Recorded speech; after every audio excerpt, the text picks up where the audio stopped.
Hey everybody, Nick here, and today I want to talk to you briefly about Blade Show West, which I'm going to be going to and talk to you about my hopes, my dreams, my fondest desire for the show, and generally. First off, though, what the heck is a Blade Show West? I mean, this is many of you heard me talk about the Blade Show. This is a major trade show for the cutlery world. It's usually in June in Hotlanta, Georgia, and it's a great time. If you are a knife nerd, that is one thing that passes pretty close for heaven. It's a beautiful place, but it's really big and it's really hustling and bustling, and every time I leave Blade Show, I feel like, God, I didn't have enough time. And so I gather they must feel the same because they've decided that they're going to do another one of these kinds of shows. And this one's on the West Coast. As you all know, I'm about as far west as you can get without falling in the ocean. And so having something on home turf is a little bit better. This guy is up in Portland, Oregon. It's November 1st through the 3rd at the Oregon Convention Center. And I'm definitely going to be there. A combination of my work schedule aligning with it and just the desire. You know what? Why not? Give it a shot. That is an absolutely beautiful thing. And so I wanted to talk a little bit about, and I do want to thank Blade Show, by the way, for helping me out with, media registration. Media is a little generous. Thank you, guys. But nevertheless, that makes my life a lot easier. So thank you for that. But anyways, I want to talk a little bit about what I'm hoping for and who I'm hoping to visit during the course of the thing. This is, by the way, a floor map. I don't think it's to scale, but just in case, Spyderco-Delica. And Blade Show West seems a little bigger than that. But anyways, things I'm hoping for.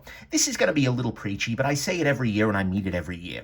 This is one of our biggest events as the knife community, period. So we need to focus as members of the community on knife safety just to show the world we're serious about it and so that we don't end up with silly rules of the future like, metal detectors at the start of a knife show. I mean, we need to be very, very vigilant. And whether this means when you're sitting there at a booth and you want to show a knife to your buddy who's standing next to you, don't just rotate with the blade open. Close the blade. That way you don't stab somebody. That's a good idea. And if you're a balisong flipper, although I know that responsible flippers absolutely are aghast at the idea of flipping in a crowd, you definitely see it out and about, and that's a big, big problem. So even if you believe that you are actually good enough to be able to control a balisong in a crowded area, remember that all it takes is somebody to bump into you from behind, and you could have stabbed somebody. You could actually kill somebody doing this, and that would be a really horrible thing, both for the person you stabbed as well as for the show in general. So please, please, please, if you're in a crowd, keep the damn thing in your pocket, for the love of God. And I do hope that they have like a designated survival of the fittest zone for the balisong flipping,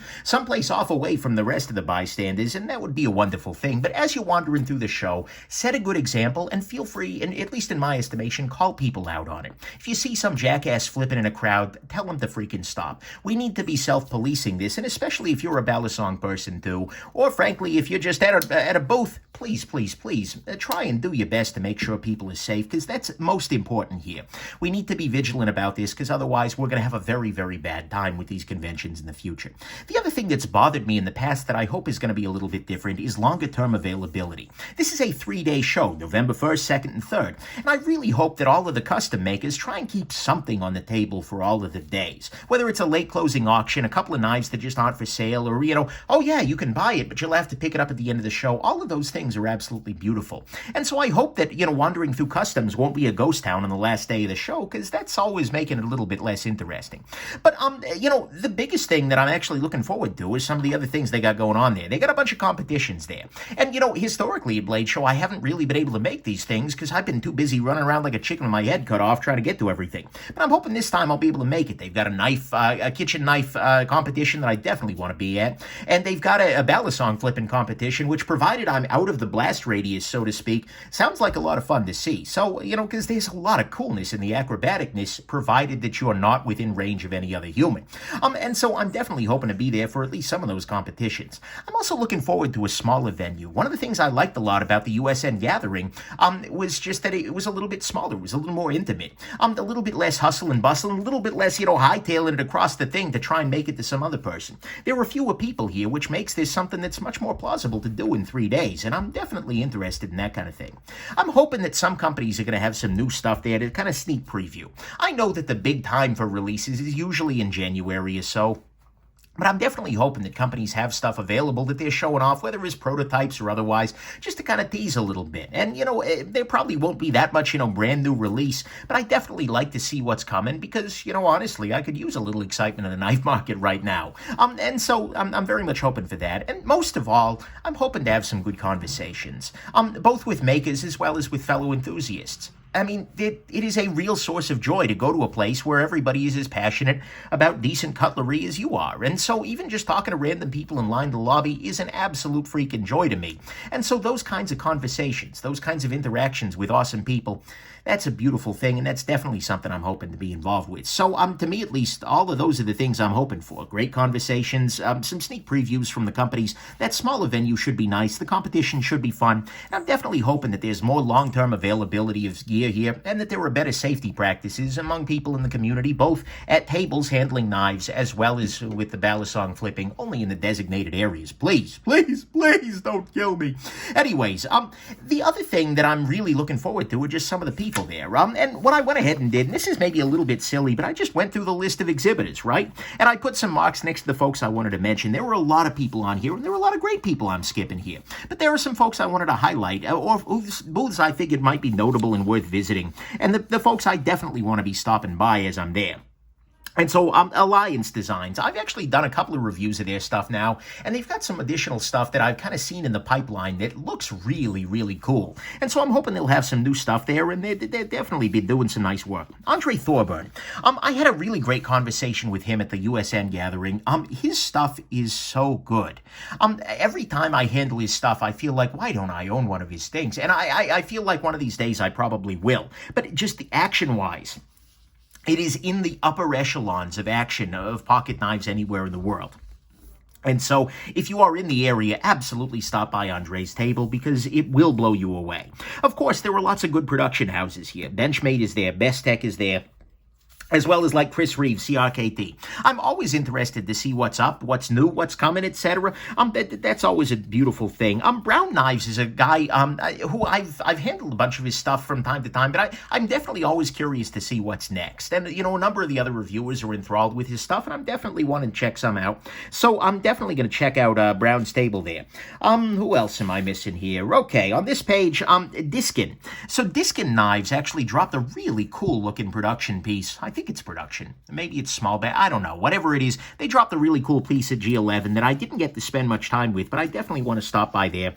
Gerber, of course, is another one of those big companies. I'm really hoping that we're going to see more and more of their future strategy and more of them showing that they give a damn, and this would be a really great place for them to show things off because it's kind of their home turf, right? Hogue has been really impressing me lately with the Doug Ritter, the Ritter grip, as well as some of their other stuff. I'm looking forward to seeing what's new from them because that's great. And the Holtz, as always, they're amazing folks. Just generally, they're the nicest damn people. And I'm hoping that they're going to have some knives available for people who are interested.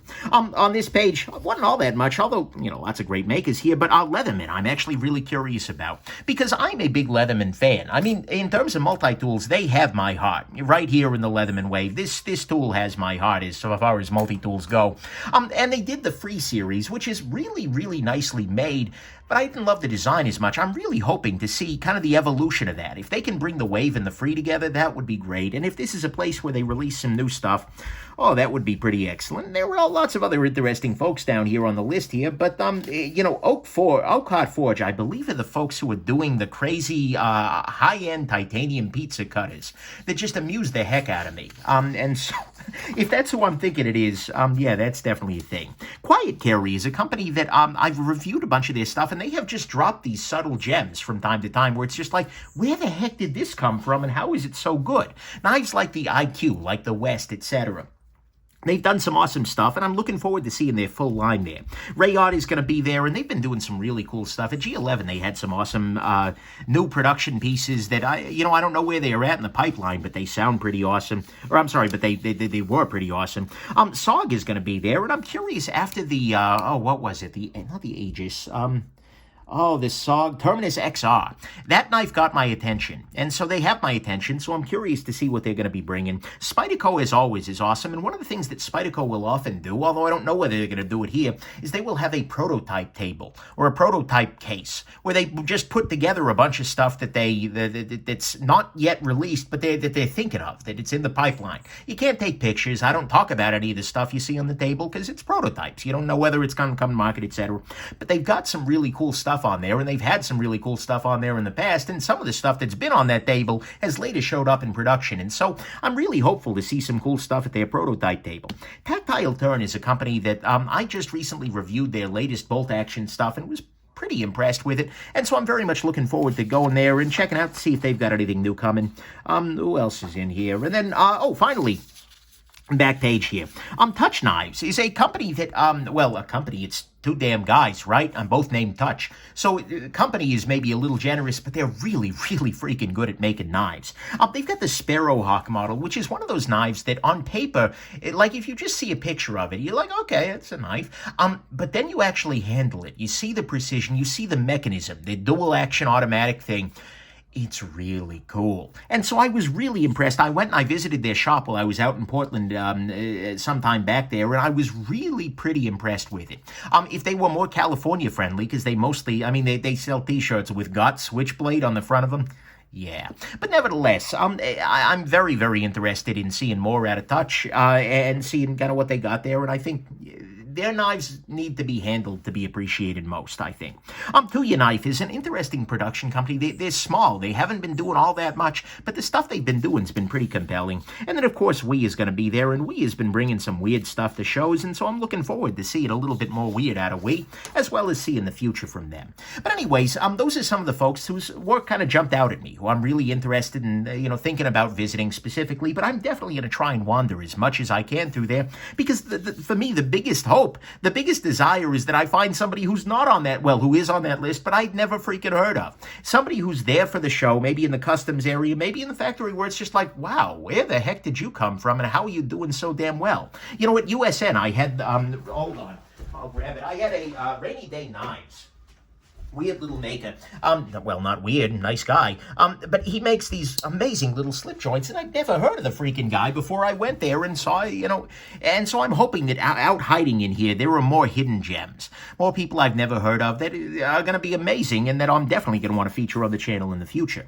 But anyways, it should be lots of fun, and I will definitely see some of you there. I'm going to be keeping a low profile, although do keep an eye out. The dark night might arrive at some point in time. And if you think you spotted me out in the crowd, feel free to say hi. My voice is a little hard to hide, but feel free to say hi, shake my hand, etc. But please keep my desires to keep my work and my play separate. I do try and keep my privacy. But anyways, there you go. That's what's going to be going on. It should be awesome, and hopefully, if you go, you're going to have a great time. Hopefully, I'm going, so hopefully I have a great time. But mostly, I hope that you have yourselves just an absolutely wonderful rest of the day. And bye now.